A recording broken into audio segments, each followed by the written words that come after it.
मित्रों, दोस्तों, लो अब हम शुरू करते हैं।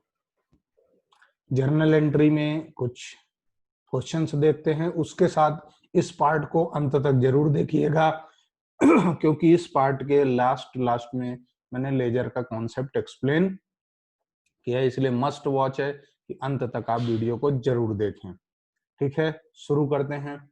तो अभी हम जर्नल करेंगे, 2-3 क्वेश्चन की प्रैक्टिस करेंगे, उसके बाद फिर मैं लेजर का कॉन्सेप्ट एक्सप्लेन करूंगा। बहुत ही आसान शब्दों में समझा है, बहुत अच्छे तरीके से। आप बस वीडियो को अंत तक जरूर देखें। चलिए शुरू करते हैं। Enter the following transaction in the journal of Ram. इसमें राम नाम का कोई बंदा है, उसके उसमें अपने को बुक्स में एंट्रियां करनी है।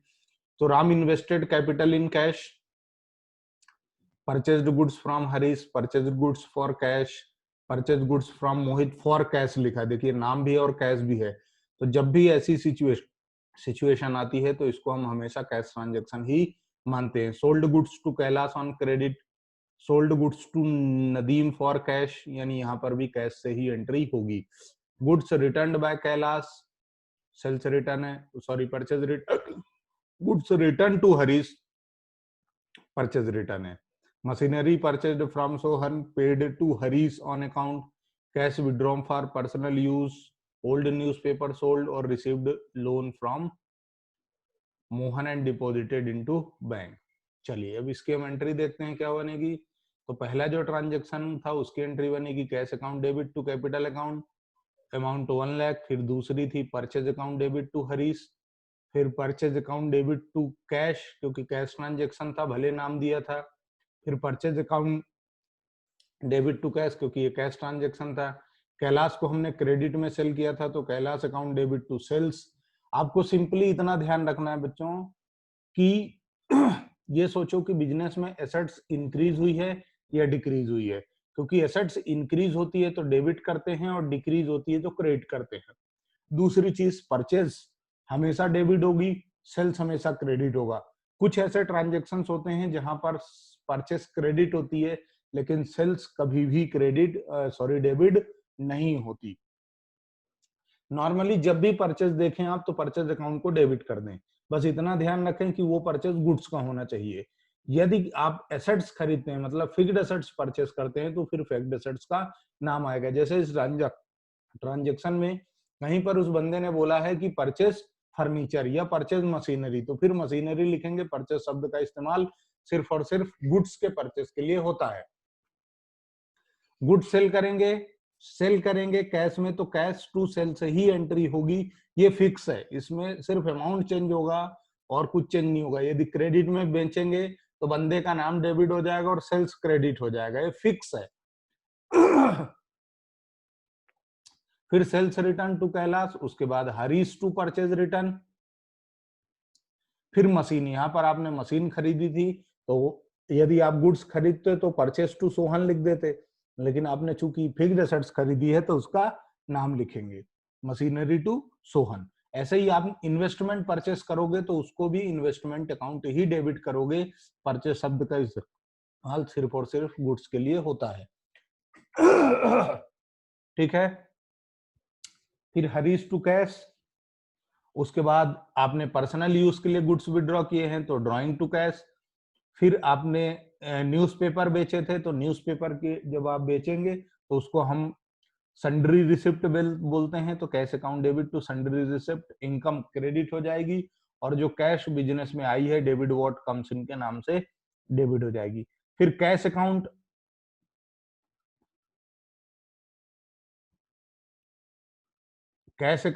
डेबिट होगा टू लोन फ्रॉम मोहन, आपकी लायबिलिटी बढ़ गई और एसेट बढ़ गई, तो इसलिए कैश डेबिट और लोन यानी लायबिलिटी क्रेडिट हो गई।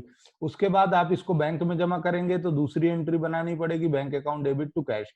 या फिर आप चाहें तो इन दोनों के बदले एक एंट्री बना दे, bank account debit to loan from Mohan, और नीचे नरेशन डाल दे। नेक्स्ट क्वेश्चन है, record the following transaction in the journal of Amitabh. Amitabh started business with cash, तो cash account debit to capital account entry हो जाएगी। Purchased furniture from modern furnitures for cash, यानी furniture purchase किया, fixed asset है तो fixed assets account debit होगा, यानी furniture account debit to cash. Cash क्यों? क्योंकि कैश ही लिख दिया है। फॉर कैश नहीं लिखते तो हम फिर मॉडर्न फर्नीचर्स का नाम लिखते।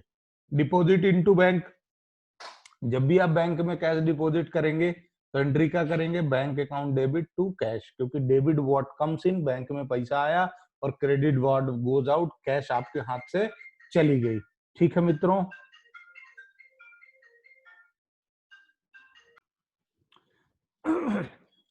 उसके बाद है परचेज गुड्स फॉर कैश, तो purchase account debit to cash.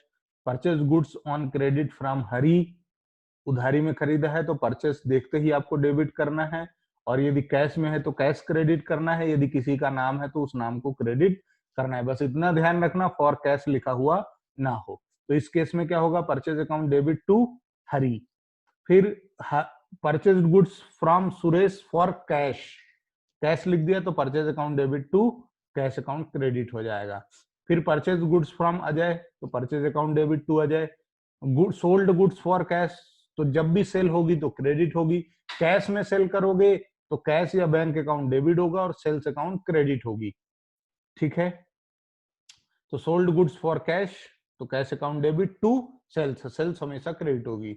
Sold goods to Karim, बताने की जरूरत नहीं है, करीम डेबिट हो जाएगा और सेल्स क्रेडिट हो जाएगी। फिर sold goods to Ganesh for cash, आपने गणेश को कैश में बेचा है, अगेन कैश ट्रांजेक्शन है, आप एंट्री क्या करेंगे? Cash account debit to sales. फिर सोल्ड गुड्स टू बंसी, उधारी में है, बंसी डेबिट होगा और सेल्स क्रेडिट होगी। Withdrew from bank for office use, अब यहाँ देखो, बैंक से आप विड्रॉ करेंगे तो बैंक का बैलेंस कम होगा और कैश का बैलेंस बिजनेस में बढ़ जाएगा। तो जब एसेट्स बढ़ती है तो डेबिट करते हैं और कम होती तो क्रेडिट करते हैं। ओके, ऐसा कुछ है क्या? यस। अब कैश अकाउंट का बैलेंस बढ़ जाएगा तो कैश हम डेबिट कर देंगे, और बैंक का बैलेंस कम हो जाएगा तो बैंकों को हम क्रेडिट कर देंगे। यानी इस ट्रांजेक्शन की एंट्री क्या होगी? Cash account debit to bank account.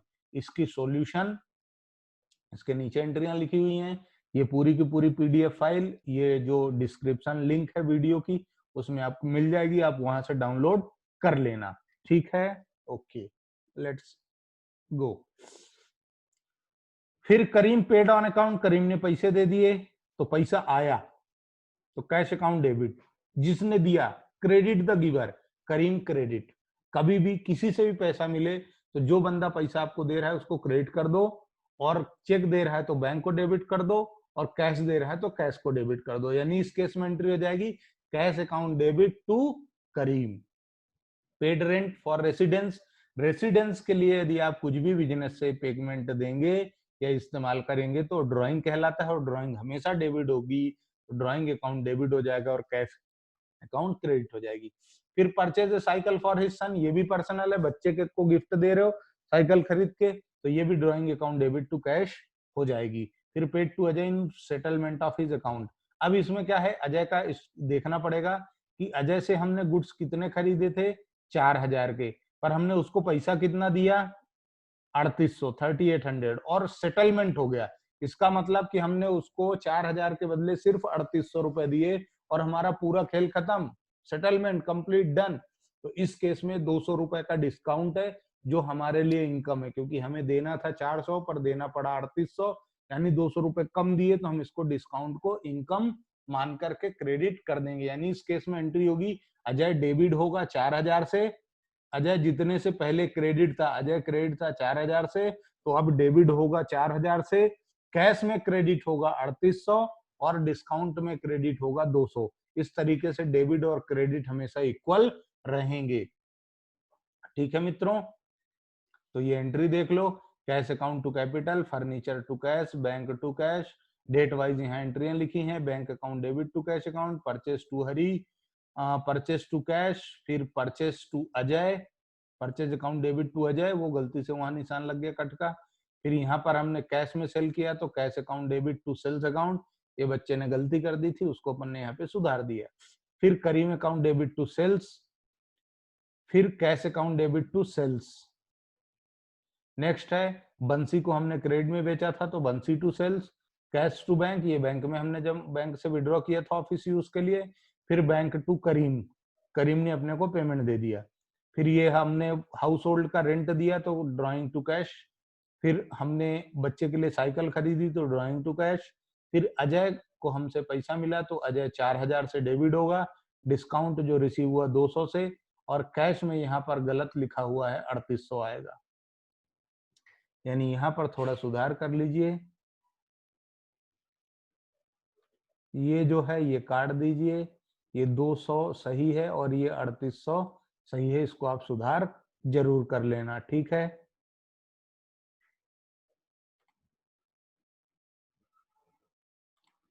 चलिए नेक्स्ट क्वेश्चन की तरफ जाते हैं, क्वेश्चन नंबर 4। ये भी एक अच्छा क्वेश्चन है, इसमें बहुत अच्छे कॉन्सेप्ट हैं, देखते हैं। पेड सैलरी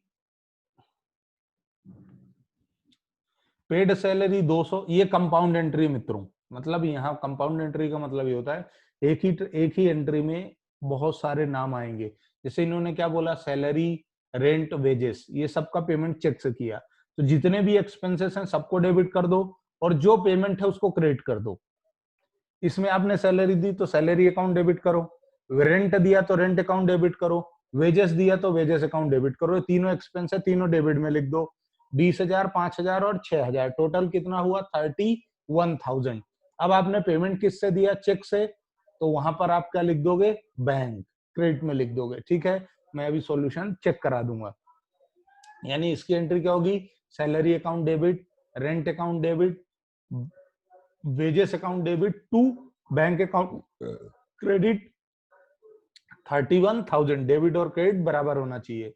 फिर purchase goods from Hari for 30,000 है, 10% ट्रेड डिस्काउंट। हरी से हमने क्या करा, 30,000 का गुड्स खरीदा, 10% का ट्रेड डिस्काउंट है, ट्रेड डिस्काउंट माइनस हो जाता है, यानी 30,000 में से हम क्या करेंगे, 10% यानी 3,000 माइनस कर देंगे। जब भी किसी का 10% निकालना हो तो पिछवाड़े से एक जीरो हटा दो। 30,000 का 10% निकालना है तो पीछे से एक जीरो हटा दो, तो बचे कितने, 3,000। 3,000 माइनस कर दो तो वैल्यू कितनी बची आपकी, 27,000, 27,000। अब उन्होंने क्या बोला कि कैश डिस्काउंट 2% और पेमेंट इमीडिएटली है। कैश डिस्काउंट आप तभी कम कैलकुलेट करेंगे जब बहुत अच्छे से पूरे होशो हवास में, बिना किसी नशे पत्ती के, ध्यान रखना मित्रों, क्या कि जब भी वो कैश अकाउंट बोलेगा तो जब तक ये शब्द नहीं होंगे तब तक कैश डिस्काउंट नहीं मिलेगा। क्या, पेड इमीडिएटली, ही अवेल्ड डिस्काउंट, या फिर कुछ पार्ट पेमेंट कर दिया। पर कैश डिस्काउंट सिर्फ और सिर्फ उतने वैल्यू का ही निकलेगा जितना पेमेंट दिया है। यदि पार्ट पेमेंट दिया है तो पार्ट पेमेंट पे कैश डिस्काउंट कैलकुलेट होगा, और यदि फुल पेमेंट दिया है तो फुल पेमेंट पर कैश डिस्काउंट कैलकुलेट होगा। तो इस क्वेश्चन में पूरा पेमेंट है क्योंकि पार्ट की बात ही नहीं करी, तो 27,000 का 2% यानी 540 रुपए का डिस्काउंट हमको मिला है, तो इसकी एंट्री होगी परचेज अकाउंट डेबिट 27,000। सर यहाँ 30 लिखा है, 27 बोल रहे हो, नशे पत्ती में हो क्या, नहीं, पूरे होशोवास में, क्योंकि 10% का डिस्काउंट माइनस कर दिया। और ट्रेड डिस्काउंट की एंट्री नहीं होती है, ये पहले भी बता चुका हूं, सिर्फ और सिर्फ कैश डिस्काउंट की एंट्री होती है, ठीक है। फिर पेड टू राजू, तो एंट्री क्या हो जाएगी, कैश में 5,000 और चेक से 7,000, यानी टोटल पेमेंट है 12,000 का, तो राजू डेबिट हो जाएगा 12,000 से, कैश क्रेडिट हो जाएगी 5,000 से और बैंक क्रेडिट हो जाएगा 7,000 से, ठीक है मित्रों।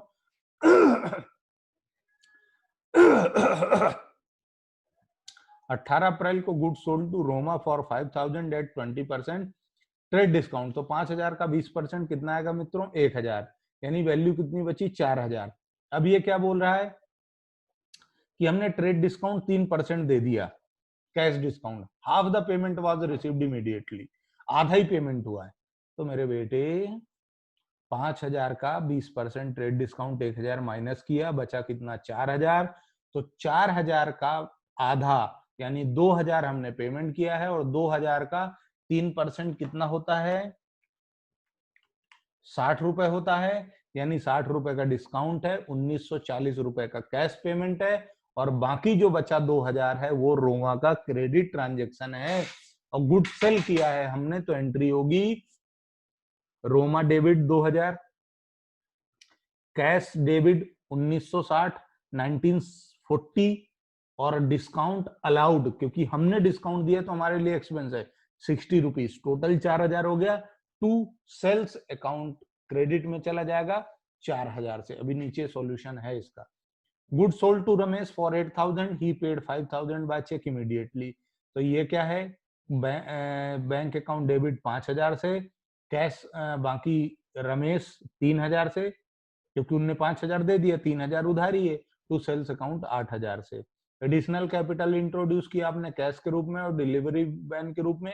पर्सनल एसेट थी आपने बिजनेस में लगा दिया, तो भी एंट्री होगी cash account debit, delivery van account debit to capital. Cash paid to Anil 975, discount 25 का मिला, डिस्काउंट मिल गया तो अनिल 1000 से डेबिट हो जाएगा, क्यों 975 प्लस 25, क्रेडिट हो जाएगा कैश 975 से और डिस्काउंट 25 रुपए से। ठीक है। Paid to Raju 1000 in cash and 2000 by cheque, तो राजू डेबिट हो जाएगा 3000 से, कैश 1000 से और बैंक 2000 से क्रेडिट हो जाएगी।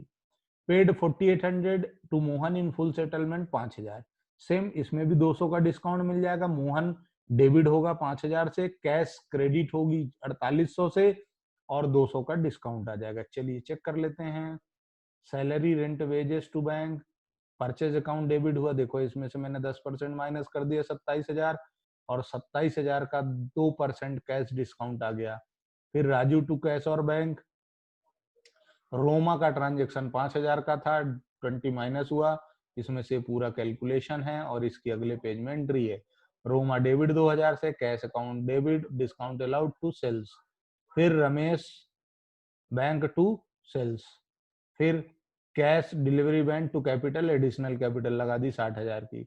अनिल डेबिट हुआ 1000 से, कैश 975 और 25 का डिस्काउंट मिला। राजू को हमने कैश और बैंक का पेमेंट दिया है। मोहन कैश और डिस्काउंट बराबर है मित्रों। अब क्वेश्चन आता है 5वां, थोड़ा सा अच्छा क्वेश्चन है, बहुत अच्छा है। इसमें क्वेश्चन में आपसे गलतियां होने के पूरे पूरे चांस हैं, इसलिए इसको बड़े ध्यान से आप लोग समझें। Mohan received a declared insolvent, Mohan क्या हो गया, डिक्लेयर हो गया इंसॉल्वेंट। इंसॉल्वेंट मतलब एक ऐसा पर्सन जो अपनी लाइबिलिटीज का पेमेंट नहीं कर सकता, उसके पास इतनी एसेट्स नहीं है कि वो अपनी पूरी कंप्लीट लाइबिलिटी का पेमेंट कर सके। इसका मतलब क्या है कि जिस बंदे को पैसा लेना है, यानी जो क्रेडिटर्स हैं, मोहन को से जिन जिन लोगों को पैसे लेने होंगे, यानी जैसे मैं मोहन से पैसे मुझे लेने हैं, तो मैं क्या करूंगा, यदि मोहन पैसे नहीं देंगे तो मैं कोर्ट में जाऊंगा, केस कर दूंगा कि मोहन मेरा पैसा नहीं दे रहा है। बिजनेस की बात कर रहा हूं। अब कोर्ट क्या करेगा, ये चेक करेगा कि बंदा पेमेंट क्यों नहीं दे रहा है। यदि वो कैपेबल नहीं है पेमेंट देने के लिए, तो कोर्ट उसको इंसॉल्वेंट घोषित कर देगा कि भैया ये दिवालिया हो गया, इसकी कुर्की हो गई, इसकी एसेट्स बेचो। एक बंदा अपॉइंट कर देगा जिसको हम ऑफिशियल लिक्विडेटर या ऑफिशियल रिसीवर बोलते हैं, जो मोहन की एसेट्स को बेचेगा और उसके बदले जितनी भी रिकवरी होगी प्रोपोर्शनेट सबको थोड़ा थोड़ा पेमेंट दे देगा, प्रसाद सरीखे बांट देगा, क्योंकि पूरा तो दे नहीं सकता, भरपेट पेमेंट नहीं होगा, थोड़ा थोड़ा ही पेमेंट होगा। अच्छा, तो जितना वसूल हुआ उतना तो ठीक है, जो वसूल नहीं होता वो बैड डेट कहलाता है, डूबत ऋण कहलाता है, यानी वो पैसा जो डूब गया वसूली नहीं होगी। किस्मत हुई तो बाद में देखेंगे, पर आज अब तो कोई वसूली के चांसेस नहीं लगते हैं। तो एंट्री क्या हो जाएगी, ऑफिशियल रिसीवर से 50 पैसे मिले, 5000 लेना था, 5000 लेना था, यहाँ 50 पैसे मिले। तो ये जब भी ऐसा क्वेश्चन आए इंसॉल्वेंट का और इतना पैसा मिला, तो आप उसको परसेंट मान लें, पैसे को हटा करके परसेंट मान लें, यानी हमें 5000 में से सिर्फ 50% की रिकवरी होगी। तो अब आप क्या करेंगे मित्रों कि 5000 का आधा यानी 2500 रुपए आप क्या मान लेंगे कि कैश रिसीव हो गया और 2500 रुपए मेरे डूब गए। तो एंट्री क्या होगी, कैश अकाउंट डेबिट 2500, आप चाहें तो बैंक भी लिख सकते हैं। बैड डेट 2500 टू मोहन 5000, ठीक है। फिर 8000 रमेश से है और नॉट रिकवरेबल है, यानी पूरे ही डूब गए, तो पूरा बैड डेट हो गया। बैड डेट एक लॉस है, लॉस को डेबिट कर दो, यानी बैड डेट अकाउंट डेबिट कर दोगे और रमेश को क्रेडिट कर दोगे। फिर Shyam who owed 15000 become insolvent and 50% is received from his state. देखो 50% मिला इससे, तो सेम एंट्री पहले जैसी, बस मोहन की जगह क्या आ जाएगा, श्याम। एंट्री होगी बैंक अकाउंट डेबिट या कैश अकाउंट डेबिट, जो आपको लिखना है 7,500, बैड डेट 7,500, टू श्याम 15,000। ठीक है। Received 10,000 in cash from Sohan for bad debt return of last year. जब भी बैड डेट पहले आप राइट ऑफ कर दोगे और अब रिकवर होगा तो एंट्री फिक्स है, कैश या बैंक अकाउंट आप डेबिट कर दो और bad debt recovered account credit कर दो। ये ध्यान रखना, बैड डेट नहीं लिखोगे, क्या लिखोगे, बैड डेट रिकवर्ड अकाउंट। ठीक है। चलिए एंट्रियां चेक कर लो। Cash bad debt to Mohan, bad debt to Ramesh, bank bad debt to Shyam, cash bad debt recovered. ठीक है। अब हम बात करते हैं क्वेश्चन नंबर 12 की। तो ये आप रीड करिए, सिंपल क्वेश्चन है, कोई खास नहीं है और इसकी जर्नल एंट्रियां हैं। सारी एंट्रियां सही की हैं बच्चे ने, वीडियो पॉज करके आप कर लेना, इसको लिख लेना और उसके बाद आप क्या करें मित्रों,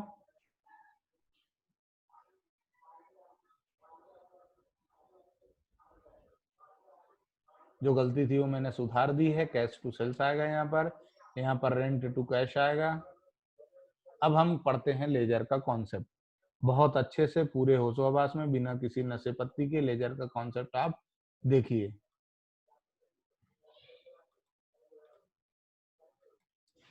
चलिए, तो लेजर, जर्नल एंट्री के डेबिट आइटम का लेजर बनाना है। जैसे ये क्वेश्चन है, क्या लिखा है, salary account debit to cash, यानी ये जो सैलरी है ये डेबिट आइटम है, इसका लेजर बनाना है। तो रूल क्या है कि एंट्री लेजर के डेबिट साइड ही करना है। क्या करना, जर्नल एंट्री के डेबिट आइटम का बनाओगे लेजर, तो एंट्री लेजर के डेबिट साइड ही करोगे, पर नाम जर्नल एंट्री के क्रेडिट वाला लिखना है। इसका मतलब यदि आप सैलरी का अकाउंट बनाएंगे, सैलरी डेबिट में है तो लेजर के डेबिट साइड ही लिखेंगे, पर नाम क्या लिखेंगे, कैश टू कैश। अच्छा, अब क्रेडिट वाले का यानी कैश का बनाओगे तो क्या करोगे, जर्नल एंट्री के क्रेडिट आइटम का लेजर बनाना है तो क्या करोगे, एंट्री लेजर के क्रेडिट साइड ही होगी, पर नाम जर्नल एंट्री के डेबिट वाला लिखना है। यानी जब आप कैश का लेजर बनाएंगे तो कैश क्रेडिट में है तो क्रेडिट साइड ही लिखेंगे, पर नाम डेबिट वाला लिखेंगे, यानी सैलरी को लिखेंगे। यानी जिसका लेजर बनाओगे कभी भी उसमें उसका नाम नहीं आएगा। ये जर्नल एंट्री के हर नए नाम का एक लेजर बनेगा और लेजर का फॉर्मेट है date particular JF, amount date particular JF. ये जो अमाउंट है यहाँ से दो टुकड़े हैं, इधर का डेबिट है और लेफ्ट हैंड डेबिट है और राइट हैंड क्रेडिट है। ठीक है मित्रों, एक क्वेश्चन देखते हैं। जैसे started business with cash ₹1 lakh, तो journal entry cash account debit to capital, ledger कैसे बनाओगे, कैश डेबिट में है तो डेबिट साइड एंट्री करोगे, पर नाम क्रेडिट का to capital, debit side to लिखते हैं और क्रेडिट साइड बाय लिखते हैं। कैपिटल क्रेडिट में है तो क्रेडिट साइड एंट्री करोगे, पर नाम क्या लिख दोगे, बाय कैश। ऐसे ही एक ये क्वेश्चन है, इसको हो सकता है इसमें जर्नल एंट्री गलत हो, मैंने इसको journal entry point of view से नहीं बल्कि एक लेजर के हिसाब से मैंने इसमें एंट्री की है, और वो इसलिए की है, एक ही लेजर का इस्तेमाल मैंने इसलिए कर लिया ताकि आपको बार बार एक ही एंट्री को मैं पोस्ट करके दिखा दूं, ताकि आपको ये क्लियर हो जाए कि हाँ इस तरीके से एंट्री होती है।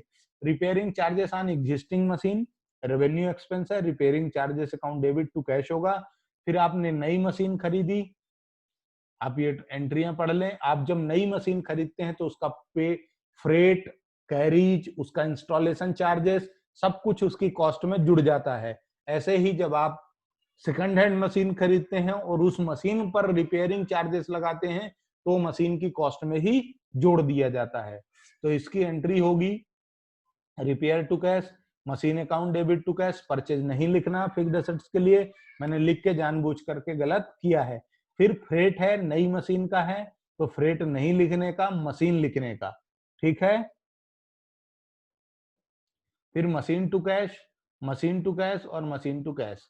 अब इसकी लेजर जब बनाओगे तो देखो, कैश का जब लेजर बनाओगे तो कैश आप देख लीजिए हर एंट्री में क्रेडिट में है, तो हम सारे के सारे ट्रांजेक्शन उठा के क्रेडिट साइड डेट वाइज लिख देंगे। ठीक है। और मशीन हर एंट्री में डेबिट में है तो हम मशीन के हर आइटम को डेबिट साइड लिख देंगे, और रिपेयर डेबिट में था तो डेबिट साइड लिख देंगे। इसको बैलेंस डेबिट क्रेडिट बराबर करने के लिए जिधर बैलेंस कम है उधर हम बाय बैलेंस सीडी लिख देते हैं, बाय बैलेंस सीडी, या फिर इधर टू बैलेंस सीडी, जिधर बैलेंस कम है उधर लिख देते हैं। बहुत अच्छे से इसको मित्रों रिवाइज करो एक बार, बार बार देख के पूरा वीडियो अंत तक जरूर देखो, अपने फ्रेंड सर्कल में भी शेयर करो। और इसी के साथ धन्यवाद, बाकी नेक्स्ट वीडियो में मुलाकात होगी। Thank you very much.